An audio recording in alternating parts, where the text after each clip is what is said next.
Romantismo. Período onde o sentimento ultrapassou a barreira do clássico e se tornou alvo da arte.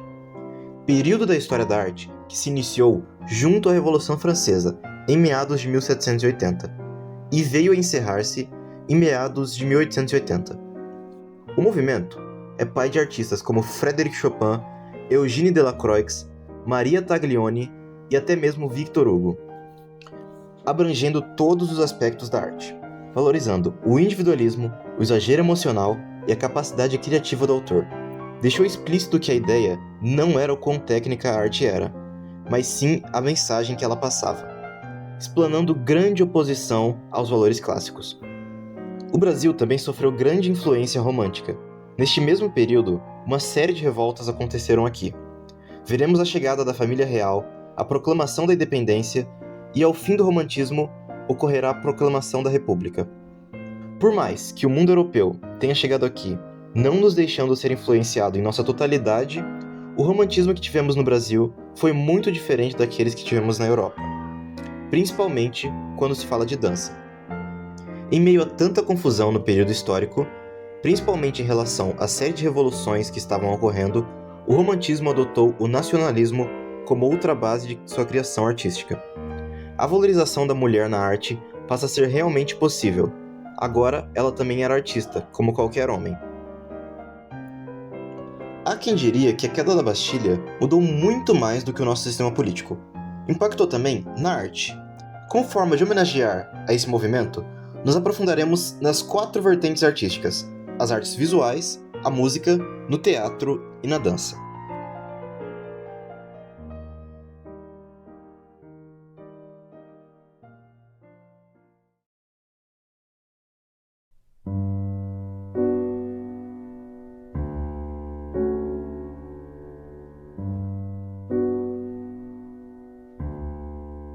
Nada mais do que digno começarmos pelas artes visuais. A arte visual é a verdadeira arte para o senso comum. Ela expressa em sua totalidade a ideia de senso artístico e a nossa ideia visual do período. A arte romancista se baseia pela procura do sentimental. As ilustrações, arquitetura e esculturas se tornaram mais sombrias e passaram a remeter à própria Idade Média. Os artistas agora valorizavam os temas políticos, a participação do povo nas pinturas era essencial e o desprezo à aristocracia passou a se tornar real. Outra importante característica desses artistas é o desprezo ao iluminismo, corrente filosófica que se tornou extremamente forte durante o século XIX. A paixão pela razão era vista pelos artistas como uma censura do seu senso de liberdade. Então, buscando contrariar a nova filosofia, a arte visual se voltou à Idade Média e ao período barroco. Liberdade, igualdade e fraternidade se tornaram um símbolo da vanguarda romancista, e juntamente com as causas do lema, o nacionalismo surge dentro da arte. Entretanto, não é o nacionalismo destinado aos grandes, mas sim às massas. As paletas de cores dos romancistas não deixavam a desejar. Apesar da vontade de retratar temas tristes, frequentemente estes eram acompanhados de cores vibrantes e paisagens exuberantes. A tinta a óleo era amplamente utilizada. Entretanto, a aquarela começa a ter destaque no período. Vejamos a pintura A Liberdade Guiando o Povo, de Ferdinand e Victor Eugène Delacroix. Ela expressa em sua totalidade os ideais nacionalistas dos pintores do período. Esta mulher ao centro representa a própria liberdade. A pintura retrata a queda de Carlos X em 1830 e é a mais famosa das obras romancistas. Outra curiosidade era que as pinturas eram pinceladas de forma que ficasse explícito a direção e forma dos rastros do pincel. Isso entregava maior intensidade à pintura. Outra importante característica pode ser vista nessa pintura: a representatividade da mulher. Apesar de não ser a primeira pintura romancista a representar a mulher, foi aquela que trouxe maior impacto junto a uma protagonista feminina. Focando no autor da obra, Delacroix é pai de diversas pinturas essencialmente nacionalistas e que se pode ver a representatividade feminina. A menina órfã no cemitério foi uma dessas. Dizem as histórias populares que o artista usou uma mendiga como retrato da pintura e de que ela era uma preparação para outra grande obra sua, O Massacre de Císio. Francisco de Goya, pintor espanhol do período, é considerado o pai do movimento e pintor de obras como A Maja Nua, Saturno Devorando Seus Filhos e 3 de maio de 1808, em Madrid. Acredita-se que o motivo pelo qual suas obras são tão sombrias seria seu descontentamento com a surdez tardia. Assim como Beethoven, ele sofreu de uma doença que levou sua audição a um destino trágico. As esculturas e a arquitetura não fugiram dos artistas do período, não necessariamente original, apesar do princípio do movimento, e que sim retomavam um conceito antigo, o gótico. O novo estilo era chamado de neogótico. O Big Ben na Inglaterra é um exemplo de arquitetura neogótica. As pontas dos edifícios voltaram a ser muito pontudas e a estrutura tinha o objetivo de dar medo. Não necessariamente eles gostariam de voltar com os temas religiosos, entretanto, não descartaram a ideia da igreja. O Brasil também sofreu essa influência em sua arte. Os artistas brasileiros procuravam uma identidade para o novo país. Para isso, eles buscaram o nacionalismo expresso por meio de fatos históricos. Pedro Américo foi um pintor brasileiro do período. Nascido na Paraíba no ano de 1843, ficou muito conhecido por suas obras como Independência ou Morte e Tiradentes Esquartejado. Ambos eventos extremamente marcantes da história brasileira que se transformaram em arte para satisfazer o nacionalismo brasileiro. Foquemos em Tiradentes Esquartejado. Finalizada no ano de 1893, se refere ao mártir da pátria Tiradentes, escolhido como símbolo nacional pelos republicanos. Américo aproveitou a obra para criticar o governo. O personagem em pedaços não é só uma coincidência histórica, mas também é a representação da fragmentação do Brasil em uma série de estados oligarcas. Isso se torna mais explícito quando vemos que a disposição dos pedaços forma o mapa do Brasil.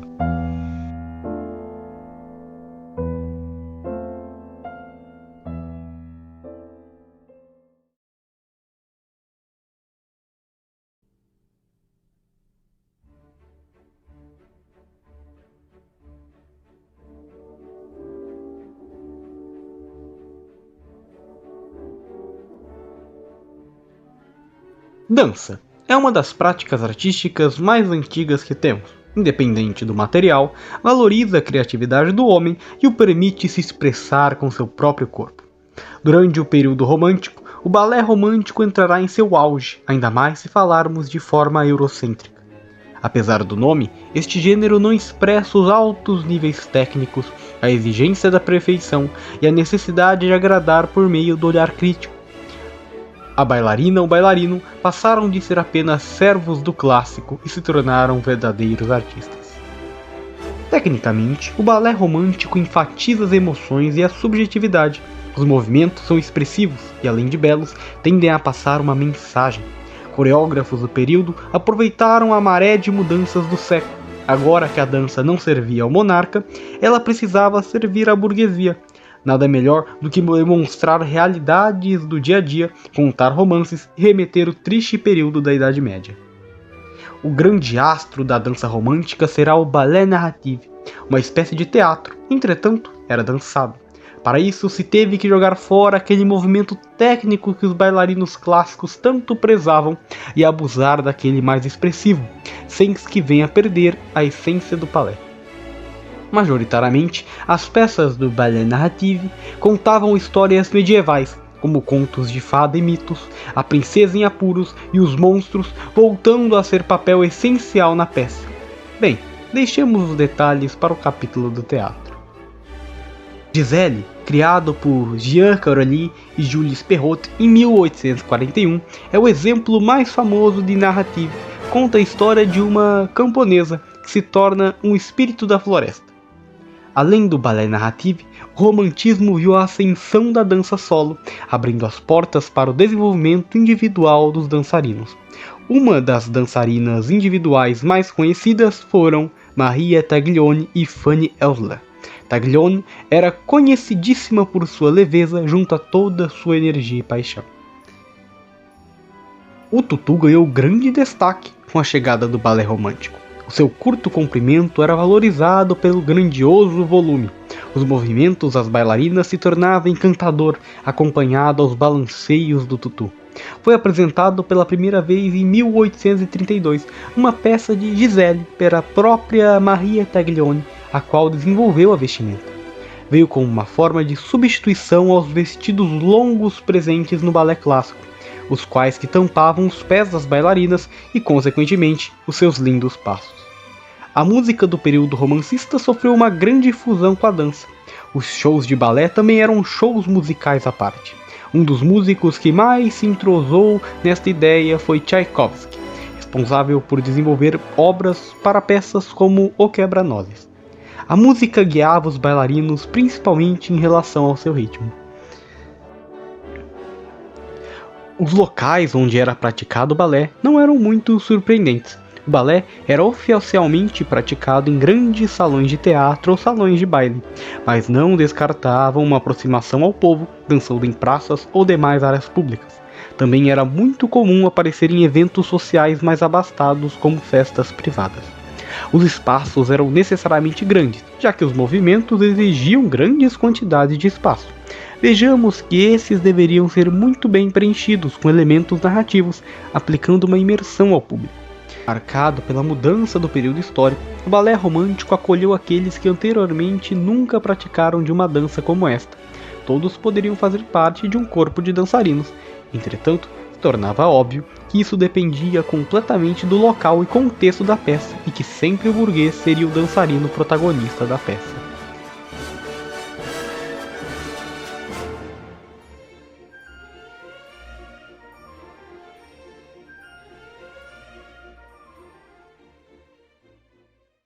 Quando falamos de Brasil, o assunto é mais embaixo. O nosso país não sofreu tanta influência do balé quanto os países europeus sofreram. A nossa dança é única e tem muita relação com nossos valores culturais.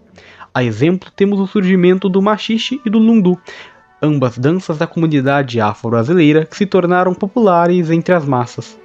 Seus ritmos eram completamente contrários aos que vimos no balé romântico. Eram eletrizantes, com grande movimentação no quadril e com o pés longe da delicadeza proporcionada pela sapatilha de ponta. A sensualidade não era deixada para trás, o que, diga-se de passagem, não alegrou muito as elites brasileiras. Estas danças futuramente irão influenciar movimentos como o samba e o choro. As classes mais altas do Brasil não se distanciaram muito da dança europeia. Apesar da ausência do balé romântico, era comum observar nas suas mansões danças como valsa, polca e a musarca, ambas de salão. Junto à família real, chegaram uma série de artistas que nos trouxeram os valores clássicos. Um deles foi Louis Lacombe. Vindo da Espanha, Lacombe foi responsável pelo primeiro espetáculo de dança no Brasil, denominado Aedil Rivali. Futuramente, ele se tornará mestre da dança da Casa Real.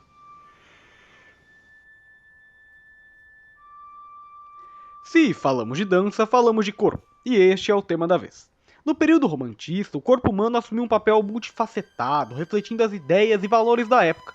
Ele foi frequentemente representado como uma manifestação da sensibilidade e emoção dos indivíduos, contrastando com a racionalidade da era anterior.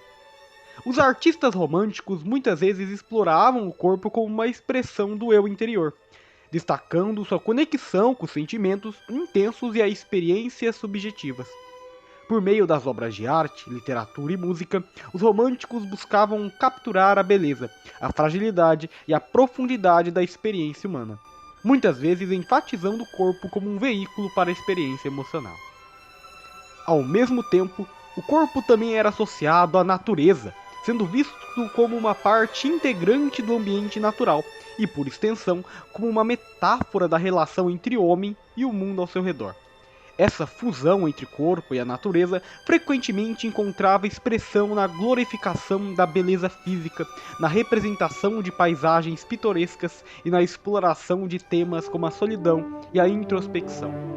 O corpo humano também era frequentemente romantizado como um meio de escapismos das restrições sociais e das normas da época, permitindo aos indivíduos explorar suas próprias emoções e anseios em um mundo interior único e pessoal.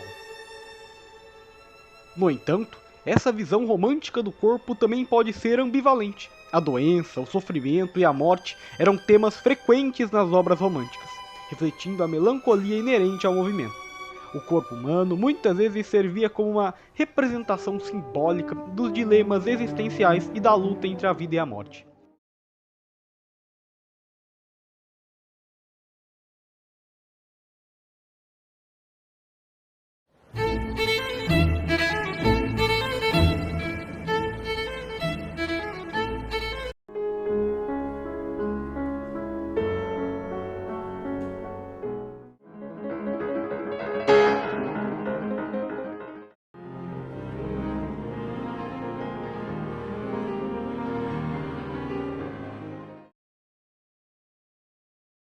Música.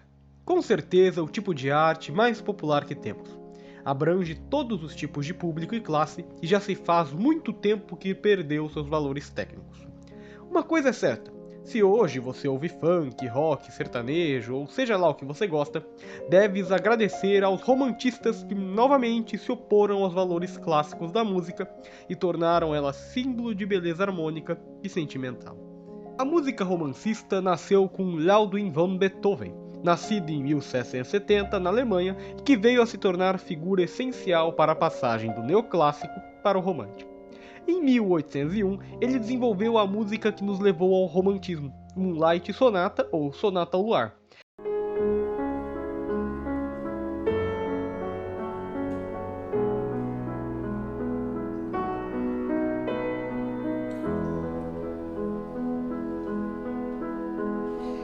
Separada em 3 movimentos com um estilo nunca visto e pouco aceito pelos olhares clássicos.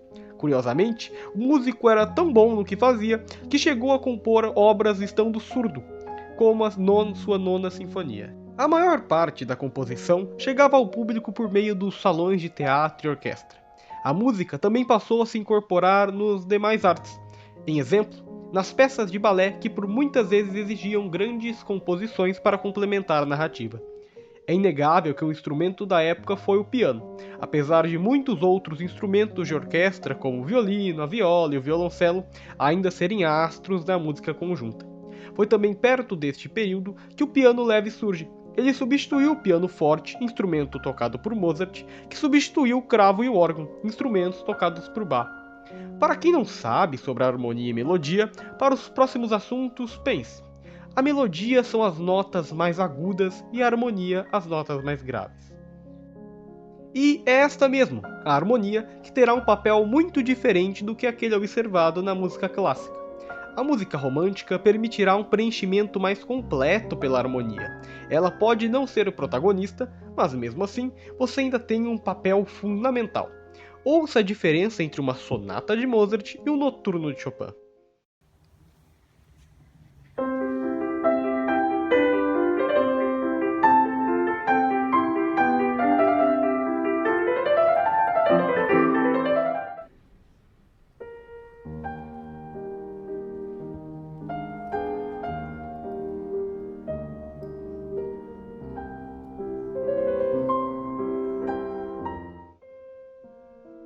A mudança de tom na música ocorria de forma mais brusca, deixando ela mais emotiva, e acordes na sétima diminuta eram abusivamente utilizados para realizar estas transições de forma a não perder a continuidade na melodia.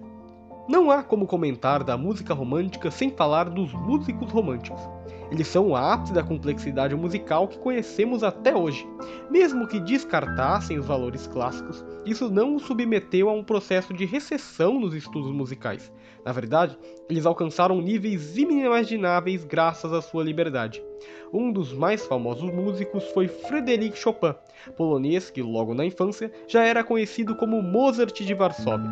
É inegável que seus noturnos, músicas de grande intensidade sentimental, tinham sido o símbolo do período romancista. Entre elas temos 2 obras em específico que nos marcam até hoje, o Noturno, Ópera 9, número 2, e o Noturno em Dó sustenido menor, obra póstuma do autor. Sua vida foi dedicada quase exclusivamente às composições em piano, Quando as músicas não eram solos de piano, ainda tinham ele como principal, sendo um total de mais de 250 obras que continham o instrumento. Vale também ressaltar que seus etudes, espécies de músicas experimentais muito utilizadas para treinar determinada técnica, são consideradas as peças mais complexas de piano que temos até os tempos de hoje.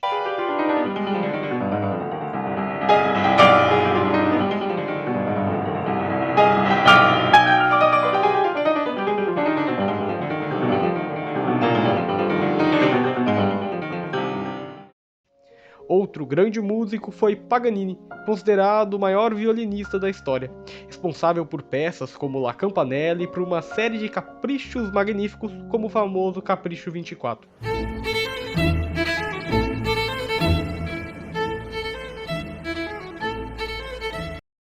Era tão bom que foi por muitas vezes acusado de ter feito pacto com o próprio diabo.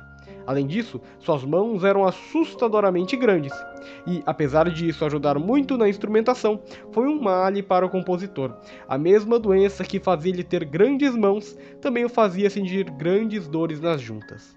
Outros músicos também marcaram a música romântica. Poderíamos comentar de Sergei Rachmaninoff, Franz Liszt, Claude Debussy ou até mesmo voltarmos a falar de Tchaikovsky e suas incríveis performances no mundo do balé.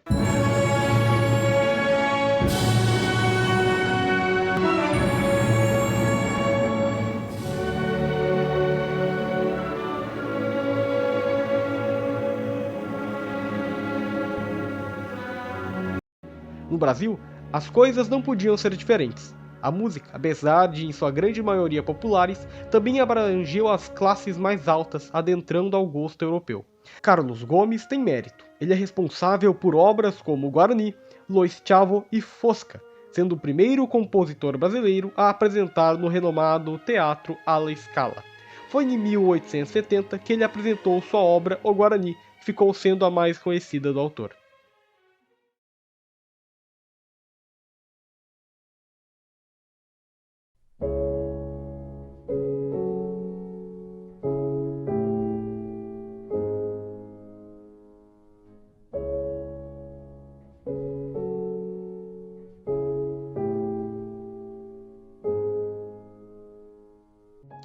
Teatro. Desde quando os gregos inventaram a dramaturgia, nunca deixamos de apreciar esta imitação profissional do real ou fictício. Brincadeiras à parte, o teatro romancista não escapa das ideias do movimento. A dramaturgia romântica volta os olhares ao sentimento humano e usa como base o cenário da Idade Média junto ao surgimento do melodrama. É de aviso que quando falamos de dramaturgia, não apenas falamos de teatro, mas também falamos de literatura. William Shakespeare revive junto ao teatro romântico. Suas obras irão inspirar a grande maioria dos dramaturgos. Suas ideias foram reescritas para se adaptarem aos ideais românticos e, neste contexto, um novo gênero, um drama romântico, é criado. O mesmo é caracterizado por uma vontade de transgressão materializada na mistura de gêneros e pela combinação de verso e prosa. Ações dinâmicas que ocorrem em diferentes momentos e espaços e que requerem longos pontos explicativos. Além disso, as peças tendem a ter 5 atos ao invés de 3. Um dos temas mais frequentes é o amor, que é impossível e perfeito, e geralmente é apresentado como histórico ou lenda.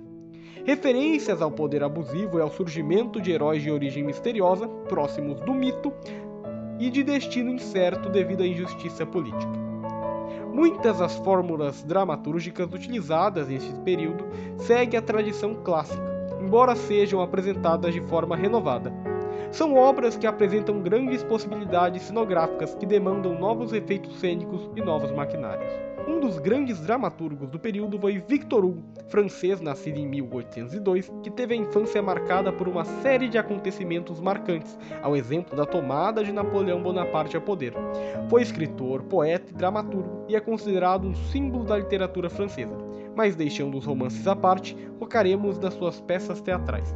A sua primeira obra a ser interpretada foi Marion de Lorme. Entretanto, uma série de críticas recaíram sobre a peça. Na época, a entenderam como liberal demais e que ofendia o rei francês Carlos X. Outras peças importantíssimas são Ruy Blas, novamente de Victor Hugo, Fausto de Wolfgang von Goethe, Criollo de Bergerac, de Edmond de Rostand, entre muitas outras. A grande maioria dessas obras são adaptações de livros da época. Voltando novamente ao Brasil, o precursor da dramaturgia romântica brasileira foi Gonçalves de Magalhães, que além de dramaturgo, era médico, professor e diplomata brasileiro. Entre suas peças teatrais temos Antônio José, o Poeta e A Inquisição, ambos interpretados por João Caetano. O ator criou em 1833 uma companhia brasileira com o propósito declarado de acabar com a dependência artística de atores estrangeiros para o nosso teatro. Outro grande escritor foi Martim Penas. Nascido em 1805 no Rio de Janeiro, ficou muito conhecido pelas suas comédias teatrais, entre elas O Noviço. O teatro brasileiro era destinado majoritariamente à nobreza. A maior parte das peças eram realizadas no Rio de Janeiro e que na época passou a ser uma pequena Europa em meio à América. Os Miseráveis é um dos teatros mais icônicos do período romantista. Obra escrita por Victor Hugo, onde teve sua publicação em 1862. Entretanto, só chegou ao mundo da dramaturgia no ano de 1864. A peça retrata a França da primeira metade do século XIX, mais especificamente durante a Revolta de junho de 1832. O personagem principal se chama Jean Valjean, o qual se encontra em uma difícil situação de vida após 19 anos de injusta prisão. A peça foi adaptada diversas vezes durante a história, chegou até mesmo a se tornar filme. Em 1980, se tornou um musical que ficou sendo um dos mais conhecidos em todo o mundo.